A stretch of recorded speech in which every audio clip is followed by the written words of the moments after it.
Gautam Neurocare, brain stroke, migraine, fits, brain and spine surgeries की best neurosurgeon. Visakha steel plant ఉద్యోగులు వారు సరిపడా జీతం, ఉండటానికి క్వార్టర్స్ అన్నీ ఉన్నా వారికి కలిగిన దొంగ బుద్ధి వాళ్ళ ఉద్యోగాలకు ఎసరు పెట్టింది.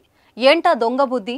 ఉద్యోగాలు ఎలా పోయాయి? ఆ వివరాలేంటో ఒకసారి చూద్దాం. స్టీల్ ప్లాంట్ టౌన్షిప్ క్వార్టర్స్ సమీపానికి గురువారం దేశ పాత్రుని పాలినికి చెందిన ఉరుకుటి పైడిరాజు అనే వ్యక్తి గొర్రెలను మేపడానికి వచ్చాడు. సాయంత్రం 5 గంటల సమయంలో మందల నుంచి ఓ గొర్రె మాయమైంది. ఈ విషయాన్ని గమనించిన పైడిరాజు చుట్టుపక్కల వెతికాడు కానీ కనిపించలేదు. ఎందుకైనా మంచిది అని క్వార్టర్స్ లోనికి వెళ్లి చూశాడు. 315B క్వార్టర్స్ దగ్గర ఓ ఇంటి బయట రక్తపు మరకలు కనిపించాయి. ఏంటని ఇంట్లోకి వెళ్లి చూశాడు పైడిరాజు. అక్కడ పీక తెగి కొట్టుకుంటున్న గొర్రె కనిపించింది. లబోదిబోమని మొత్తుకున్న గొర్రెల కాపరి చుట్టుపక్కల వారిని పిలిచి చూపించాడు. ఆ ఇంట్లో నివసిస్తున్న కె గోపీకృష్ణ స్టీల్ ప్లాంట్లో ఫోరమన్ గా విధులు నిర్వహిస్తున్నాడు. గొర్రెల కాపరి వచ్చిన విషయం గమనించిన గోపీకృష్ణ తనకు ఏమీ తెలియనట్టు నటించాడు.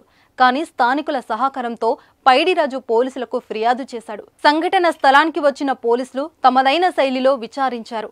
డిప్యూటీ మేనేజర్ ఎం రమేష్ కుమార్, స్టోర్స్ కాంట్రాక్ట్ కార్మికుడు జి శంకర్ నాయకులతో కలిసి గోపీకృష్ణ గొర్రెను దొంగలించినట్టు ప్రాథమికంగా అంచనాకు వచ్చారు. ఈ రోజు గొర్రె డెడ్ బాడీకి పోస్ట్ మార్టం నిర్వహించిన తర్వాత కేసు నమోదు చేసి రిమాండ్ కు తరలిస్తామని పోలీసులు తెలిపారు. కేసు నమోదైతే స్టీల్ ప్లాంట్ లో ఉద్యోగం ఊడటం ఖాయం. దాంతో ఇప్పుడు ఆ ముగ్గురు ఉద్యోగులు గొర్రెల కాపరి కాళ్ళ వేల పడుతున్నారు. ఒక్క గొర్రెకు బదులు గొర్రెల మందే కొనిస్తామని బతిమలాడుకుంటున్నారు. జిహ్వా చాపల్యం ఎంత పని చేసిందిరా నాయన అనుకుంటున్నారు స్థానికులు.